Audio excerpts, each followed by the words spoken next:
Kita akan lanjutkan dari bagian yang ketiga sama bagian terakhir berkaitan dengan tanda-tanda husnul khatimah. Pada bagian pertama berkaitan dengan makna husnul khatimah, yang kedua berkaitan dengan amalan-amalan yang bisa mengantarkan husnul khatimah.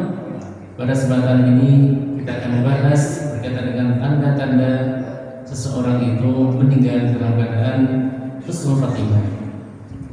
Insya Allah pada kesempatan yang datang kita akan, karena sudah mendekati bulan Ramadan, kita insya Allah akan bahas sedikit berkaitan dengan fikih Ramadan dengan kitab yaitu Fikih Muyasar. Nanti akan kita komparasikan dengan HPT atau buku-buku yang lainnya, sehingga kita akan banyak mengambil faedah dan mempersiapkan ilmu sebelum bulan Ramadan, dan kita diharapkan bisa berpuasa dengan penuh keimanan dan disadari dengan ilmu. Bapak Ibu yang mudah-mudahan dirahmati Allah Subhanahu wa taala, disebutkan dalam beberapa referensi tentang alamat husnul khatimah, tanda-tanda husnul khatimah. Yang pertama, sebelumnya nanti setelah kita sampaikan dalil-dalilnya secara poin-poinnya. Yang pertama adalah nutquhu bisyahadati indal maut. Ketika orang itu bisa mengucapkan syahadat kalimat la ilaha illallah indal maut, ketika meninggalnya, maka itu adalah pertanda orang itu mendapatkan husnul khatimah. Dan ini tidak semua Bapak Ibu, tidak semua orang dimudahkan, ya. Maka sering kita sampaikan, seseorang itu akan meninggal dunia sesuai dengan kebiasaannya. Di beberapa video yang beredar di Facebook dan lainnya, ada seseorang yang dia dalam keadaan sakit, koma, tidak sadar, yang dikeluarkan dari lisan orang tersebut dalam keadaan tidak sadar adalah ayat-ayat Allah, Bapak Ibu. Ya, ini posisi dia tidak sadar, dalam keadaan dia koma, dalam keadaan dia tidak sadar, tapi lesannya itu yang keluar adalah kalimat-kalimat ayat-ayat Allah Subhanahu wa taala, dilantunkan seperti itu. Berarti dia adalah orang yang membiasakan lesannya membaca Al-Qur'an. Ya. Maka itulah seorang mukmin Bapak Ibu, ya, insya Allah tidak akan keluar dari kebiasaannya. Ya, itu baru di dunia. Nanti insya Allah ketika meninggal dunia dia pun tidak akan keluar, ya, dengan izin Allah dari kebiasaan-kebiasaan yang dia lakukan semasa sehat dan hidupnya. Karena yang kedua, atsaniyatu al-maut birizqil jamil. Ya.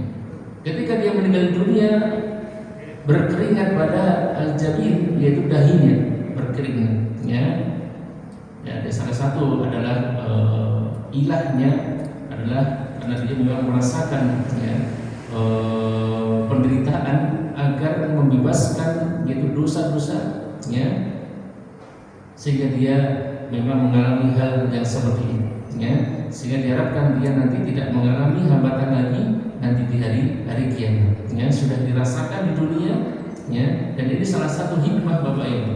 Ketika kita mengalami musibah, sakit, rasa gundah gulana, mungkin ketika kita jatuh, itu adalah penggugur dosa-dosa kita, ya, sesuatu yang tidak menyenangkan yang kita alami. Ketika kita sabar mengharapkan ridho pahala dari Allah, itu akan menjadi penggugur dosa-dosa kita. Ya. Kemudian al-thalithatu, yang ketiga, al-maut lailatul jumu'ah aw nahari. Ya. Meninggal dunia di malam Jumat atau di hari Jumat. Sehingga ini Bapak Ibu kita bisa berdoa mohon kepada Allah, ya. Misalkan, ya Allah, apabila Engkau nanti memanggilku, panggillah aku di hari Jumat. Engkau apabila mewafatkan aku, maka wafatkan aku, ya Allah, di hari Jumat atau di malam Jumat. Ya, ini bisa kita ikhtiari Bapak Ibu. Bisa kita berdoa, ya, sehingga kita masuk yaitu orang-orang yang meninggal dunia yang harapannya itu adalah husnul khatimah, meninggal di malam Jumat atau di hari Jumat, ya.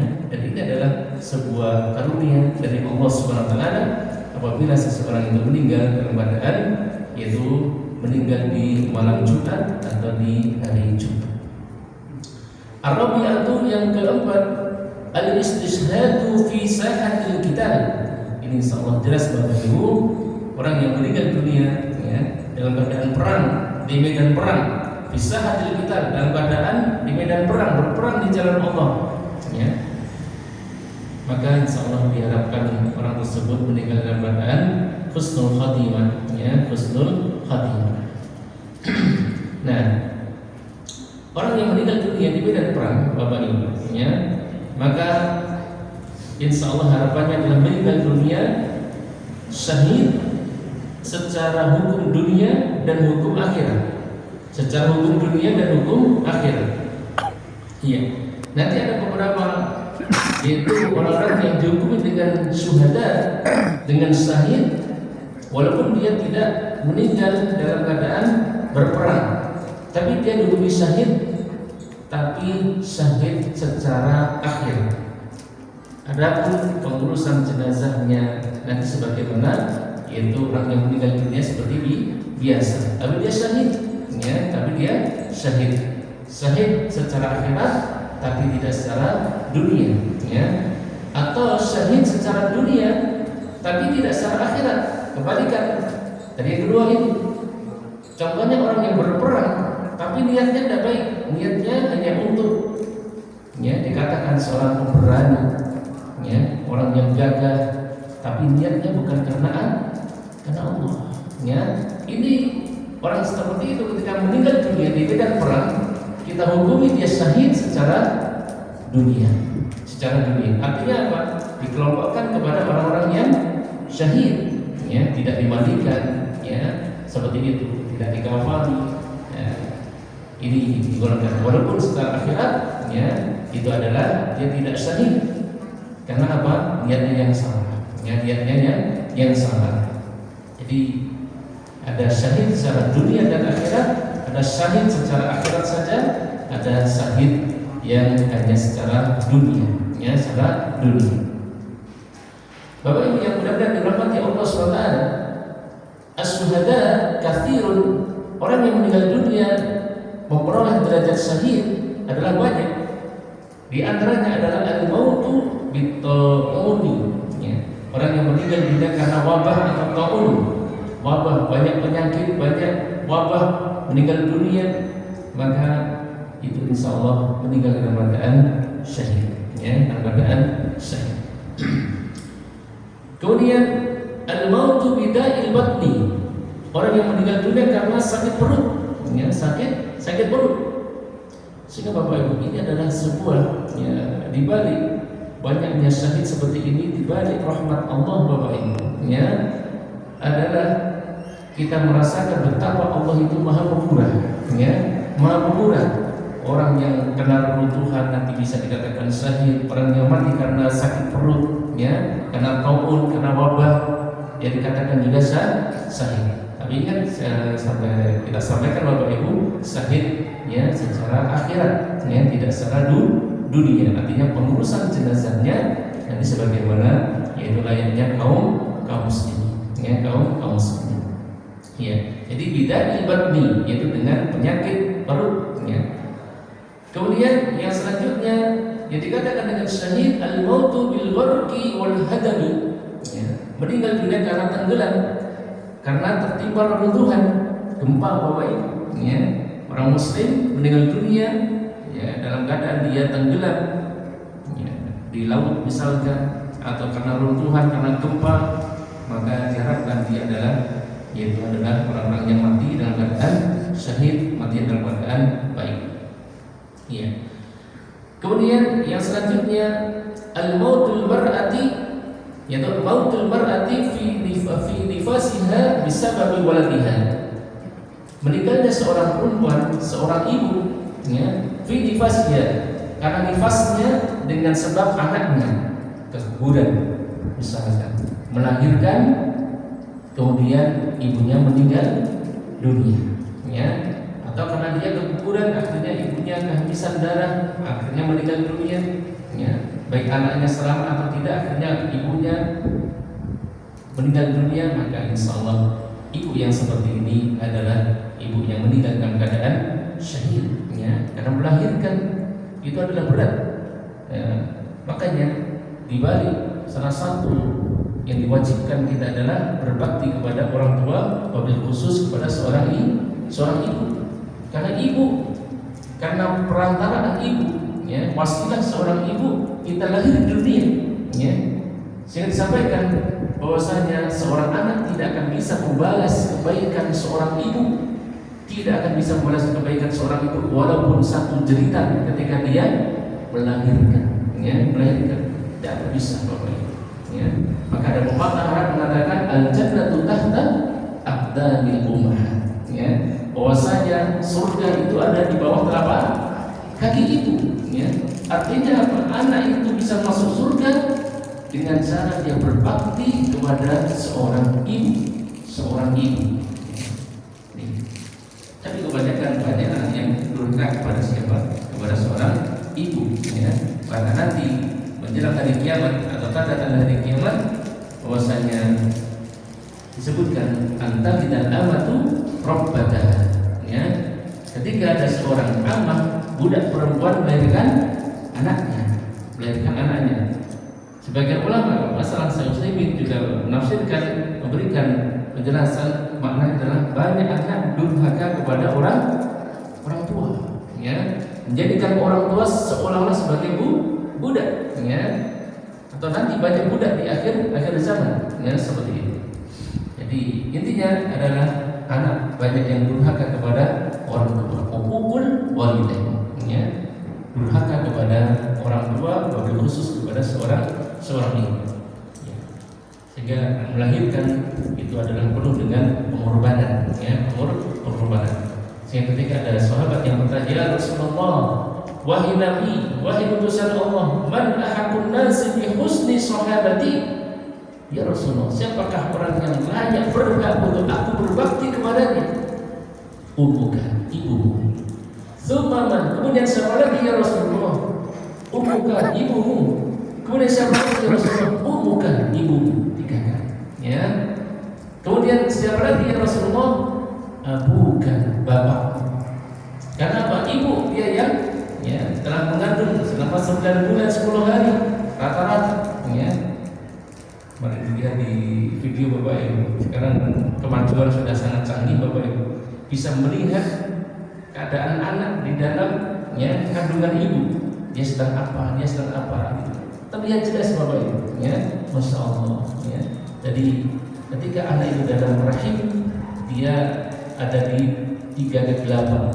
Yang pertama dalam perut, dalam rahim, dan dalam selaput Bapak Ibu, ya. Maka dia dalam keadaan 3 kegelapan. Jadi alhamdulillah dengan kemajuan zaman bisa melihat bagaimana anaknya yang masih dalam kandungan, ya, bagaimana pergerakannya, bagaimana dia sedang apa, ya. Ya. Kemudian Bapak Ibu yang mudah-mudahan dirahmati Allah Subhanahu wa taala. Yang selanjutnya adalah al-mautu, ya, kematian karena bil hirqi, karena terbakar, ya, karena terbakar. Kemudian yang selanjutnya adalah al-mautu fi sabilid difa' 'anil mal.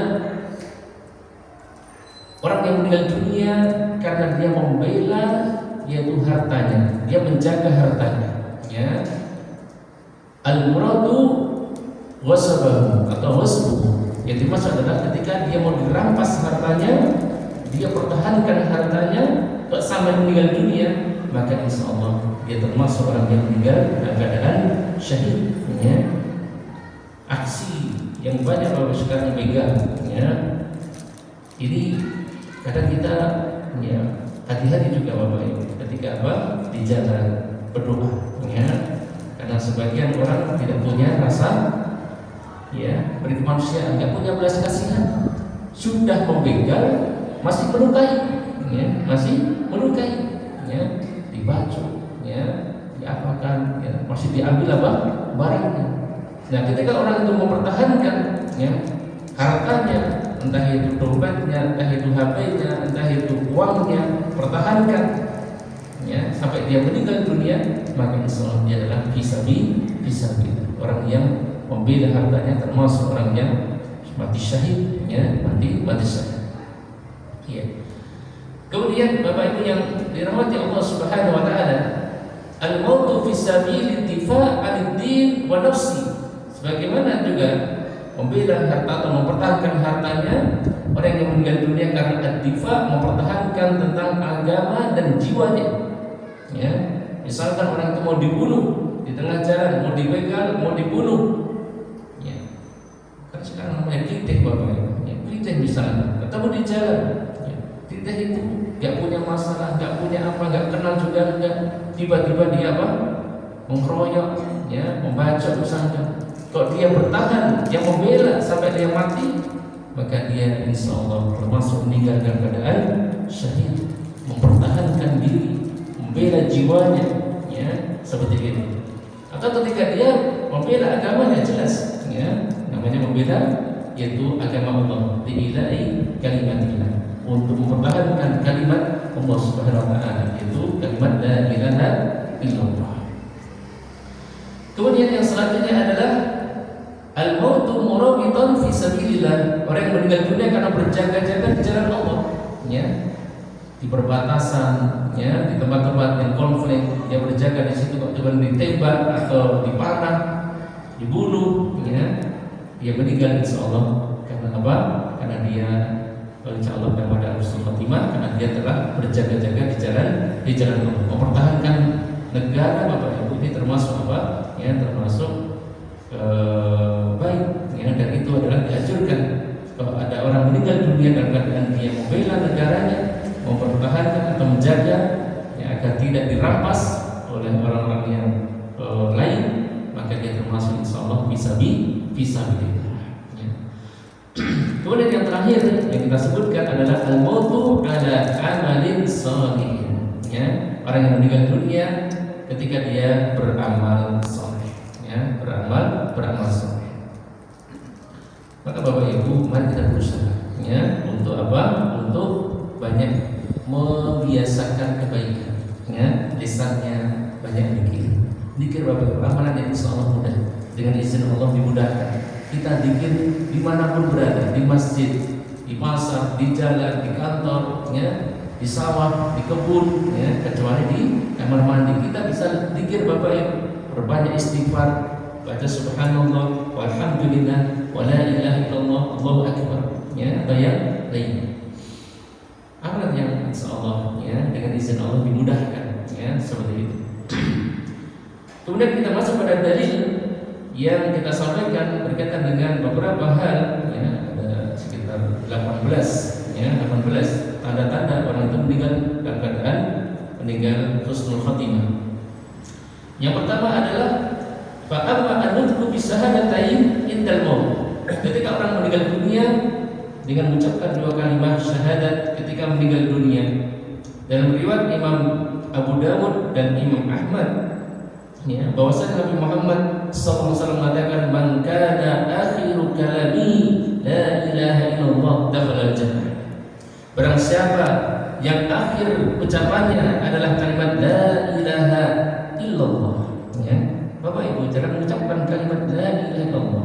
La yang pertama panjang, la ilaha illallah, ya, la-nya yang pertama panjang, jangan dipendekkan, ya.